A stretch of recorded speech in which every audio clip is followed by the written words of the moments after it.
October 22 is a very significant day in the history of our beginnings. Welcome to the Adventist History Podcast, episode 26, Shoe Leather. Last time, we talked about James White's increasing troubles as his health continued to decline.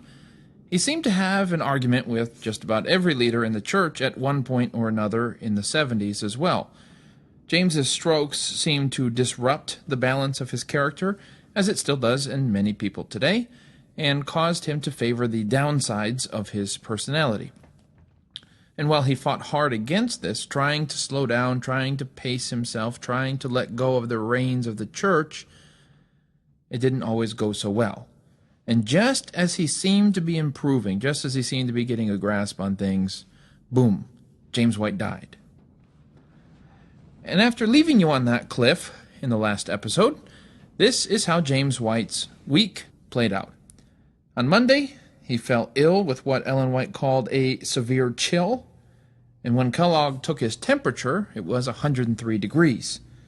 So Kellogg transferred him to the sanitarium there in Battle Creek, and by Friday of that week, Ellen took one look at James and knew that he wasn't going to make it.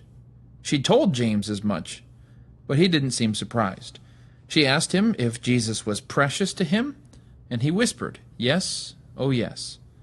Then she asked him, "Have you no desire to live?" And he responded, "No." Ellen prayed for him. "Jesus loves you," she told him. "Yes, yes," James replied. A thought occurred to Ellen that maybe he wasn't fully aware of what was going on around him, that he didn't understand her at all. So she asked him if he could name his family members in the room, and he pointed to Ellen, said her name, and he pointed to Edson and said his name.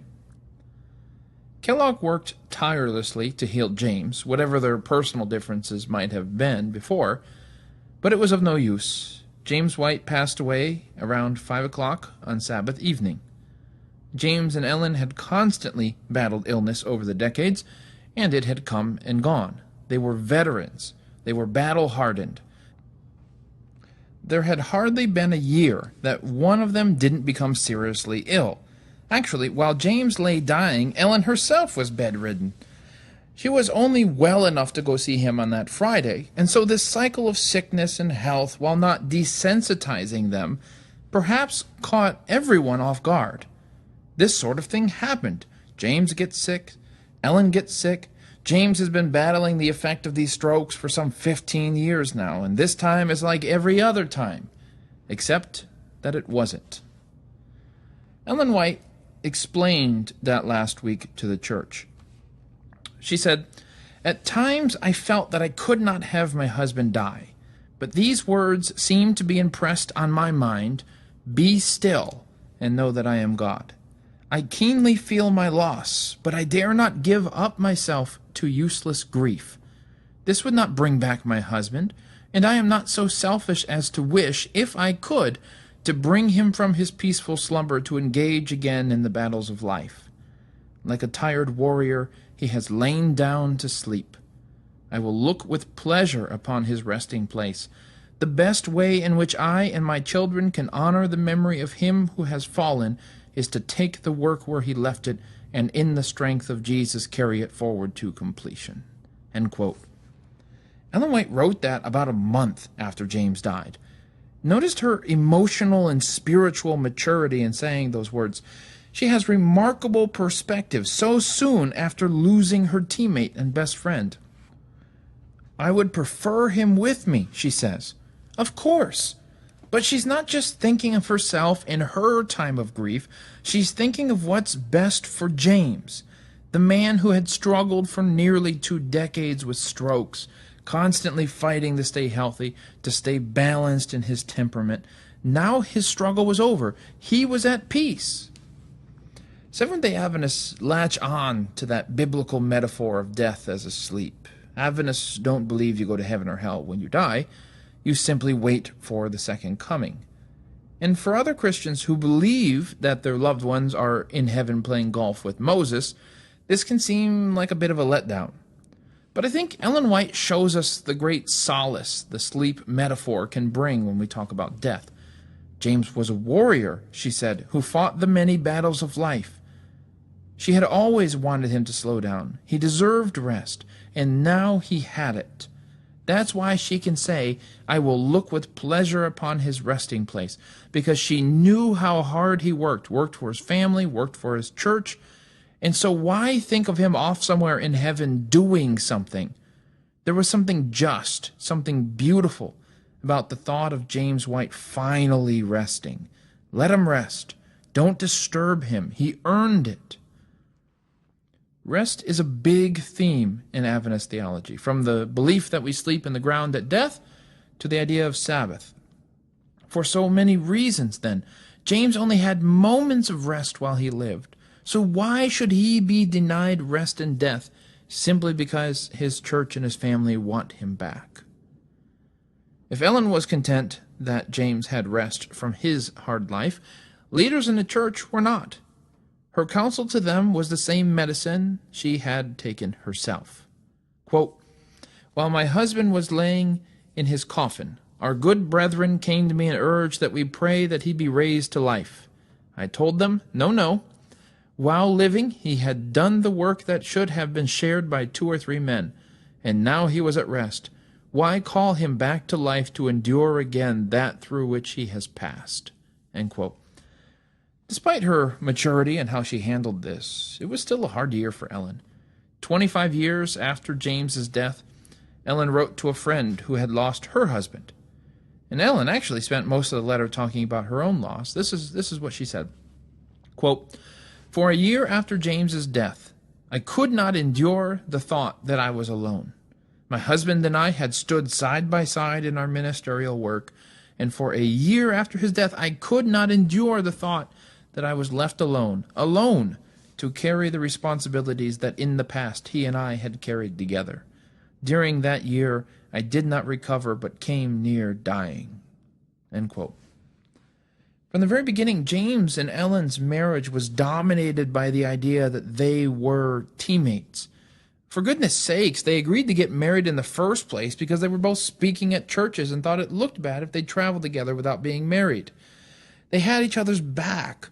They were both committed to a cause greater than themselves. It united them, even when they personally disagreed. Even in their worst arguments, they would each take different fields to work in. One would go east, one would go west. The effect was that even more work for the church would get done when they fought. This doesn't mean that they didn't love each other, or that there was nothing romantic, or that they were nothing more than teammates. It just means that their bond to each other was exceptionally strong, because they saw their marriage itself as a mission. What do you do without your wingman? Evidently, you go on. Ellen told the woman that those years since James's death had been the most productive years of her life. I have refused to fail or become discouraged, Ellen White wrote. She said that she received no special vision from God that James would be in heaven. She said she didn't need such a vision. I have not one particle of doubt, she said, regarding my husband's preparedness to lay off the armor. He was, she would say, the greatest man who ever trod shoe leather. The funeral was held in the Dime Tabernacle on August 13th, 1881, a week after he had died. The problem, as we talked about last time, was that Adventist leaders were scattered all over America and Europe, and it probably took about 5 days for Willie White to return from California. James had 2 brothers also that needed to be called. One was a Methodist elder, and the other was a Baptist pastor. Ellen was almost insulted when the Methodist elder brother arrived the day before the funeral. He found Ellen still sick, laying in bed. He muttered something about how feeble she looked and must have added a little too much condescending pity in his voice as he told her, "A trying ordeal is before you in the funeral services of the morrow. God help you, my dear sister. God help you on this occasion." Well, Ellen replied rather flatly, "You do not know me? The more trying the situation, the more fortitude I possess. I serve God not impulsively, but intelligently. I am a Christian. Undue grief is displeasing to God. I take up my appointed cross. and will follow the Lord fully. I will not complain or murmur at the providence of God. Jesus is my Savior. He lives. He will never leave me or forsake me. So yeah, don't mess with that woman. The next day, 2,500 people showed up at the church. Uriah Smith gave the sermon, and he recounted James's role in building this thing called the Seventh-day Adventist Church. Uriah said what everyone who knew James knew perfectly well. He was cool under pressure. He didn't go to extremes. He was decisive. He never gave up. Uriah actually said that the word fail was not in his vocabulary. He was always planning for the future, and that he had strong friendships. Now that last one may seem strange, since James had been straining those friendships the last few years, but we shouldn't think too much of James's struggles. I mean, surely his friends slowly began to understand the strain that he was under, and when it was weighed against James's mountain of work and generosity toward all of them in the past few decades, everyone knew that James White was the real deal, and that none of them would be there without him. When Uriah was done, everyone was surprised to see Ellen standing. She wasn't even sure she could get up and speak herself, but there she was. And even while she eulogized James, she was still processing her own grief. What she said is a bit long, but it's worth hearing. Quote, "How long I shall fight the battles of life alone I cannot say. But there is one thing that I will say to you, and that is that when I saw my husband breathe his last, I felt that Jesus was more precious to me than he had ever been in any previous hour of my life. When I stood by my firstborn and closed his eyes in death, I could say, the Lord giveth and the Lord taketh away. Blessed be the name of the Lord. And I felt that I had a comforter in Jesus Christ. And when my little one was torn from my arms, and I could no longer see its little head upon the pillow by my side, then I could say, the Lord giveth and the Lord taketh away. Blessed be the name of the Lord. And now upon whose large affections I have leaned, with whom I have labored, and we have been united in labor for 36 years, is taken away. But I can lay my hands upon his eyes and say, I commit my treasure to thee until the morning of the resurrection." When you take a step back and look at James and Ellen's journey together, you can't help but respect this woman who was so driven, who traveled up and down the country, literally risking her life just as her husband did. This woman who laid 2 of her 4 children in the ground. This woman who spent nearly every dollar on building this church for nearly 40 years. And it's in this moment of her deepest wound that she looks around and reminds the church that it's all been worth it. Ellen White was no spiritual sissy. When she told James's brother that the harder the situation is, the more fortitude she possesses, she wasn't boasting, she wasn't kidding when she said, I serve God intelligently, not impulsively. She didn't immediately question the existence of God when tragedy struck. She was spiritually and emotionally mature. And when you realize this, you begin to realize what drew thousands upon thousands to the Adventist Church. James and Ellen put in 110%, and that filled others with confidence. They were running as fast as they could. And if you wanted to join them, what do you do? What are you going to do? Just walk? No, you're going to try to keep up. They were setting the pace for the church, putting everything they had into it. And Ellen White just lost her running partner. She missed him, but she wasn't going to slow down. Nothing would have disappointed James more than if she had slowed down. Quite the opposite, as she said. She accomplished more after his death than she did before. She traveled more, she wrote more, she became more. After the service, some 95 carriages waited outside the church to head to Oak Hill Cemetery in Battle Creek. This was no official Adventist cemetery, but it is a pretty remarkable one. James, his parents, and James and Ellen's 2 kids were buried there, of course. Kellogg would be buried there someday. Even Kellogg's rival in the cereal industry, C.W. Post, the guy who invented grape nuts, is buried there too. And so is Sojourner Truth, the former slave and campaigner for women's rights. all of those people are buried there in the same cemetery because of James White. You notice another thing when you look back over James's life. The first 20 years were pure kinetic energy. He was printing here and preaching there. The church was being shaped by his energy and vision. But during the last 20 years of his life, he was organizing the church to outlast him. Now, part of that speaks to his vision. But as we know so well, James wasn't the type of modern leader looking to raise a business and then wean it so it can fly on without him. No, James was made to do that by his illness. He was forced to let go and let other men get some experience being the head.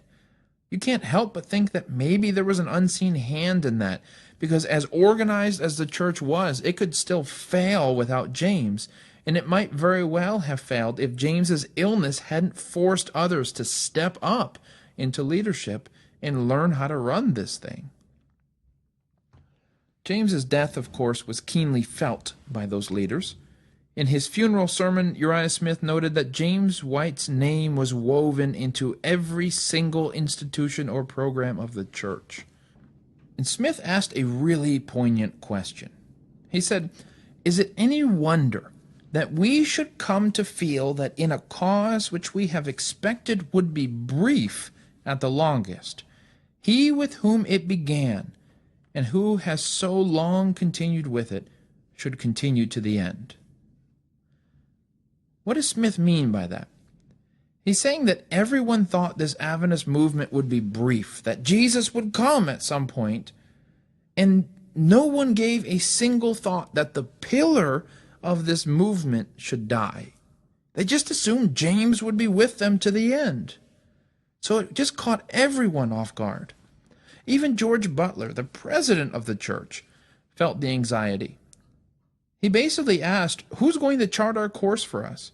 Keep Battle Creek College in line and a sanitarium running well? Who's going to be in charge of the publishing association? There was no replacing James White. Not by one person, not by two people, maybe not even by 10 people. There are several easy comparisons I can make, but they're both exaggerated, so please understand what I'm talking about. Hear me out. But it's kind of like when Alexander the Great died suddenly, and what happened? The empire fell to pieces, right? He was a charismatic, highly gifted leader, and he had no one under him capable with the same skills. So when he died, the empire just falls into pieces. Or like when Jesus was suddenly taken from the disciples, and they sat there, staring into the sky, dumbfounded. What do we do?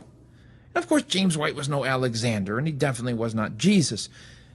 But I think the effect of his departure was at least roughly analogous.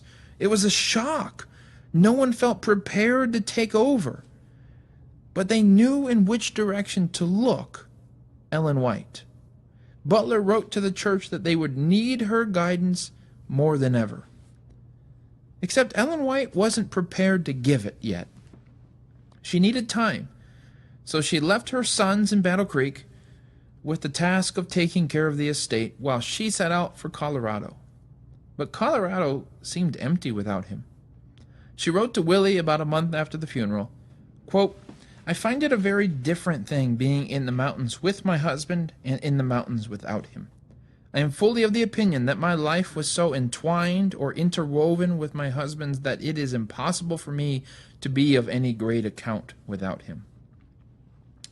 Butler was eager for her to return to Battle Creek for the General Conference session that December, but Ellen chose to winter in California. I mean, really, where would you rather spend winter? Well, in California, the believers there wanted their own school, like Battle Creek College. And why should they send all of their kids to Michigan to get an Adventist education? Stephen Haskell was around and was asked what he thought. He said it's a great idea, but they should wait a year before they start a school. Pay down some debts first. But, as Willie White would later write, California enthusiasm prevailed. The school would be built immediately, and everything seemed to fall into place. In a few months, they had a building. A few weeks after that, they had a teacher to lead this. Ellen White loved the idea. They decided to learn their lessons from Battle Creek College. They were going to have dorms this time, so their students didn't have to live all throughout town. They were going to have a good curriculum in place. Great. They were so enthusiastic, they opened the school in Healdsburg within 7 months. The new school had 38 students. Meanwhile, back at Battle Creek College, there was no Battle Creek College in 1882. That college was a mess. The school drifted more and more to resemble non-Christian schools, which wasn't a terrible thing, but this is supposed to be an Adventist school. Students protested policies. Large number of faculty threatened to quit. It was a mess. Even worse, Uriah Smith and his children sided with the administration publicly in the review, which tended on a more liberal, non-religious curriculum. Now, this is understandable to a certain degree because you'll remember that Smith and his sister growing up had been educated with much the same curriculum. This bothered Ellen White. Smith reported in May of 1882 that the school year was almost over and everyone was getting along splendidly. Except no, they weren't. Ellen wrote strong letters to Uriah to get him on the right side. Uriah, in turn, interpreted these letters as just being Ellen White's opinion, not some directive from God. And this annoyed Ellen all the more. Uriah went on defense in the review, as some of Ellen's supporters claimed that he was giving up his belief in her prophetic gift. This, of course, had been something Uriah struggled with earlier, and he pointed that out. Yes, he said, I came very near giving up on Ellen White, but I didn't. Then he added, quote, I also at one time came very near getting run over by the cars and rolled into jelly, but I didn't, and so I continued to this day, end quote. Well said, Uriah. Well said. George Butler realized that the school had drifted so far from its original purpose. No one seemed to have control of it anymore, and so he hit the reset button. Coming less than a year after James White's death, it was another blow to the invincible progress of the church. This was one of the first signs that Battle Creek might be growing stale. Even Ellen White had no desire to go back. A new, promising school had been founded in Healdsburg, California, and around the time that school opened, a new school had also started in Massachusetts. Whereas Willie White went to go head up Healdsburg Academy, Goodloe Harper Bell went to South Lancaster, Massachusetts. Bell had been drowning at Battle Creek College. He founded that school, and no one listened to him, and it was time for him to make a clean break. Bell's South Lancaster Academy would, of course, one day become the seed for Atlantic Union College, now called Washington Adventist University. Healdsburg Academy would one day become Pacific Union College after it moved to Angwin. 2 more stars in the universe of Adventist education had been formed. The church wasn't done with Battle Creek College, though. It remained closed during the 1882 to 1883 school year while leadership tried to figure something out. And that something was to put Walcott Hackley Littlejohn, currently pastor of the Battle Creek Church, in charge of the school. Yes, this is the same preposterously named man we talked about 2 episodes ago who wanted to see more limits on James's power. He had his rough patch, but he was a good guy. And I just like to pick on him. Really. But Littlejohn's reforms were just what the college needed. Battle Creek College would be okay. It had to be. It was destined to be the flagship university for the entire denomination. As 1882 began to close, Ellen White turned toward writing. She had a special book in mind, one that would trace the history of the church from the time of the apostles to the very end of time. A book that would someday be called The Great Controversy.